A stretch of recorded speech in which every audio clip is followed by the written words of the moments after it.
Morning. Today's thought is life without purpose is meaningless, अर्थात जिंदगी किसी उद्देश्य के बिना अर्थहीन है। हमारे जीवन का लक्ष्य बताता है कि कौन सा काम हमारे लिए ज़रूरी है और कौन सा व्यर्थ। लक्ष्य स्पष्ट होने पर न केवल हम अपना समय बचाते हैं बल्कि अपने लक्ष्य पर भी बहुत आसानी से पहुंच जाते हैं। मानव जीवन में लक्ष्य के बगैर सभी कुछ व्यर्थ है। तो आज ही अपने जीवन का कुछ लक्ष्य निर्धारित कीजिए और आगे बढ़िए। धन्यवाद। Good morning. आज के शब्द में आपका स्वागत है। आज का शब्द है wisdom, WISDOM, wisdom. Wisdom means समझदारी, बुद्धिमानी या अकलमंदी।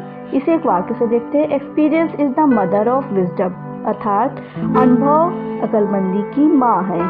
दूसरा वाक्य, it is wisdom sometimes to seem a fool, कभी कभी मूर्ख दिखना बुद्धिमानी है। Thank you.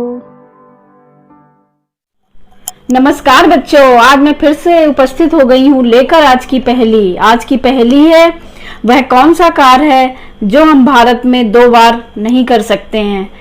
सोचो बच्चों, इसका उत्तर खोजिए।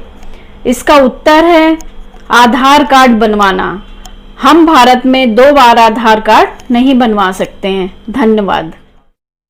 नमस्कार। आज का इतिहास। सन 1913 में आज ही के दिन स्वतंत्रता सेनानी तारकनाथ दास ने कैलिफोर्निया के सैन फ्रांसिस्को शहर में गदर आंदोलन की शुरुआत की। आज पौंडीचेरी विलय दिवस है। 138 वर्षों के फ्रांसीसी शासन के बाद आज ही के दिन 1954 में पौंडीचेरी का विलय भारत में हुआ था। जॉन एडम्स 1800 में व्हाइट हाउस में रहने वाले अमेरिका के पहले राष्ट्रपति बने। आज ही के दिन भारत का पहला भाप इंजन चितरंजन रेलवे कारखाने में बनाया गया। आज ही सन 1956 में भाषा के आधार पर आंध्र प्रदेश, मध्य प्रदेश, केरल, कर्नाटक, पंजाब और हरियाणा राज्यों का गठन हुआ। धन्यवाद। नमस्कार। आज का विशेष 5 राज्यों का स्थापना दिवस 1 नवंबर की तारीख भारतीय लोकतंत्र के लिहाज से काफी अहम या महत्वपूर्ण है, क्योंकि इसी दिन सन 1956 में देश के भाषा के आधार पर कई बड़े राज्यों का पुनर्गठन हुआ था। आज के दिन को देश के 5 राज्य हरियाणा, मध्य प्रदेश, केरल, छत्तीसगढ़ और कर्नाटक अपने स्थापना दिवस के रूप में मनाते हैं। आज के लिए इतना ही। धन्यवाद। गुड मॉर्निंग बच्चों, मैं लेकर आया हूँ टुडे क्विज। आज का हमारा पहला प्रश्न है, भारत और दुनिया का सबसे नवीन पर्वत कौन सा है? तो बच्चों, इसका आंसर है भारत और दुनिया का सबसे नवीन पर्वत हिमालय पर्वत है। हिमालय को पर्वतराज भी कहते हैं, जिसका अर्थ है पर्वतों का राजा। आज का हमारा दूसरा प्रश्न है, भारत में सबसे कम वर्षा वाला क्षेत्र कौन सा है? तो बच्चों, इसका आंसर है भारत में सबसे कम वर्षा वाला क्षेत्र लेह है, जो कश्मीर में स्थित है। यह हिमालयी श्रेणियों की वृष्टि छाया प्रदेश में स्थित होने के कारण शीतकाल एवं ग्रीष्मकाल दोनों ही मौसमों की वर्षा प्राप्त नहीं कर पाता। आज का हमारा तीसरा प्रश्न है, भारत का सबसे प्राचीन पर्वत कौन सा है? तो बच्चों, इसका आंसर है भारत का सबसे प्राचीन पर्वत अरावली पर्वत है, जिसे राजस्थान में आड़ावाला पर्वत के नाम से भी जाना जाता है। बच्चों, आज का हमारा अंतिम प्रश्न है, भारत में जनगणना की शुरुआत कब हुई? तो बच्चों, इसका आंसर है भारत में जनगणना की शुरुआत सन 1881 में हुई। धन्यवाद। Hello everyone. Today we are doing a poem from class 6 Rainbow book. The name of the poem is Work While You Work. Work while you work, play while you play. That's the way to be happy and gay. All that you do with your might. Things done by halves are never done right.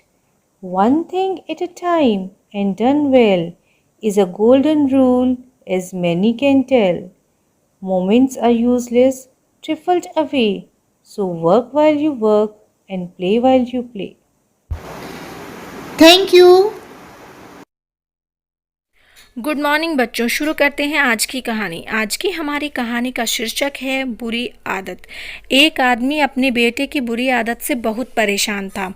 वह जब भी बेटे से आदत छोड़ने को कहता तो एक ही जवाब मिलता, अभी मैं इतना छोटा हूँ, धीरे धीरे यह आदत छोड़ दूंगा। लेकिन वह आदत छोड़ने का प्रयास नहीं करता। उन्हीं दिनों एक महात्मा गांव में पधारे हुए थे। जब आदमी को उनकी ख्याति के बारे में पता चला तो वह तुरंत उनके पास पहुंचा और अपनी समस्या बताने लगा। महात्मा जी ने उनकी बात सुनी और कहा, ठीक है, आप अपने बेटे को कल सुबह बगीचे में लेकर आइए, वहीं मैं आपको इसका उपाय बताऊंगा। अगले दिन पिता पुत्र दोनों बगीचे में पहुंचे। महात्मा जी ने घूमते घूमते अचानक रुककर बेटे से कहा, क्या तुम इस छोटे से पौधे को उखाड़ सकते हो?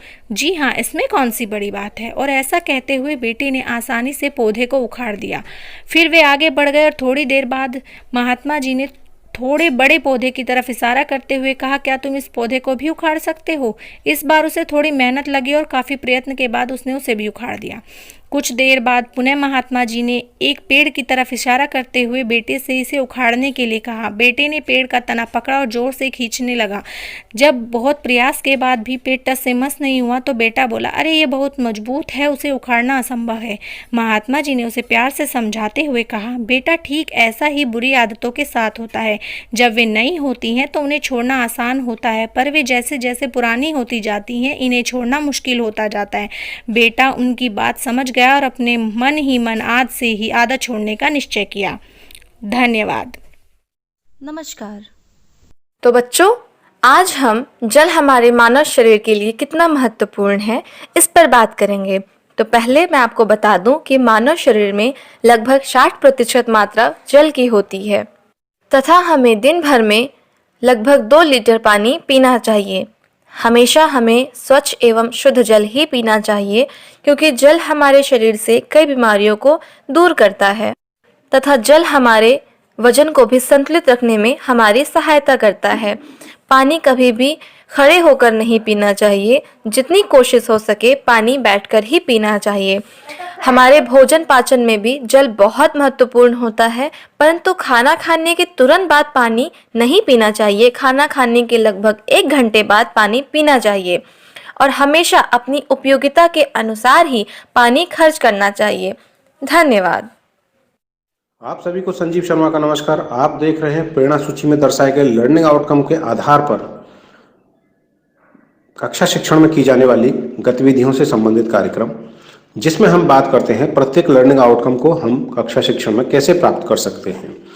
आज बात करने वाले हैं कक्षा 2 के गणित विषय के लर्निंग आउटकम का कोड है M211-12, अर्थात वजन और धारिता मापने के लिए छात्र गैर मानक इकाइयों का प्रयोग करते हैं और त्रिविमीय आकृतियों को पहचान कर बना पाते हैं। यहाँ दर्शाई गई सभी गतिविधियां एक उदाहरण मात्र है। शिक्षक ऐसी ही अन्य गतिविधियां शिक्षण योजनाओं में लिख सकते हैं। आइए देखते हैं आज की गतिविधि। हमारी आज की गतिविधि का नाम है देखो और बताओ। चूंकि यहाँ हमें गैर मानक इकाइयों के बारे में बात करनी है, तो शिक्षक पूरी कक्षाओं से 2 ऐसे छात्रों को बुला लें जिनमें से एक का वजन थोड़ा ज्यादा हो और एक का थोड़ा कम। आप सामान्य सा प्रश्न छात्रों के बीच में करें कि इन दोनों में से कौन ज्यादा भारी है। जब छात्र बता दें कि कौन भारी है तो आप प्रश्न करें कि कितना। तो इस प्रश्न का जवाब छात्र नहीं दे पाएंगे। ठीक इसी तरह से आप 2 बाल्टी ले लें और 1 गिलास ले लें। दोनों में पानी ले लें, एक में थोड़ा ज्यादा एक में थोड़ा कम। अब फिर वही प्रश्न दोहराएं, किस बाल्टी में पानी ज्यादा है और कितना। यहां छात्रों को पूरी क्रिया करने का अवसर प्रदान करें। छात्र गिलास का प्रयोग करते हुए पानी को नाप पाएंगे और बता पाएंगे इतने गिलास अधिक है। इसी प्रकार से जब हम त्रिविमीय आकृतियों की बात करते हैं तो छात्रों से पूछें कि पिछले महीने जिन छात्रों का जन्मदिन विद्यालय में मनाया गया था उनको जो टोपी पहनाई गई थी, आपको सभी को ध्यान होगी, वैसी ही टोपी जैसी और कौन कौन सी आकृतियां तुमने देखी हैं, उनका नाम लिखिए। ठीक इसी तरह छात्रों को डस्टर या बक्सा या संदूक जो भी विद्यालय में उपलब्ध हो वह दिखाकर पूछें कि ऐसी और कौन कौन सी आकृतियां आपने देखी हैं या जिनको कहीं भी उनका नाम सुना हो या आपने प्रयोग किया हो, तो उनके नाम लिखिए। छात्र जब लिखते हैं तो उनसे उन आकृतियों के, उन वस्तुओं के प्रयोग के बारे में, उदाहरणतः जैसे कोई बच्चा जूते का डिब्बा लिख सकता है, टीवी या फ्रिज का डिब्बा लिख सकता है, या बक्सों के बारे में लिखे, संदूक के बारे में लिखे, या कुछ और चीजें बच्चे लिखते हैं, उन सभी वस्तुओं पर चर्चा करें और छात्रों से बात करें कि इन सभी में क्या समानता है। समीकरण करते हुए उनके नाम जरूर स्पष्ट करें। इस प्रकार से बच्चों को ये दोनों गतिविधियां कराते हुए इन दोनों लर्निंग आउटकम को हम प्राप्त कर सकते हैं। तो कराएं इस प्रकार की गतिविधियां। आप अन्य उदाहरण भी ले सकते हैं। साथियों, गतिविधि कराते समय ये ध्यान रखें कि गतिविधि की रोचकता बरकरार रहे और छात्रों के अनुभव से जुड़ी हुई गतिविधि हो।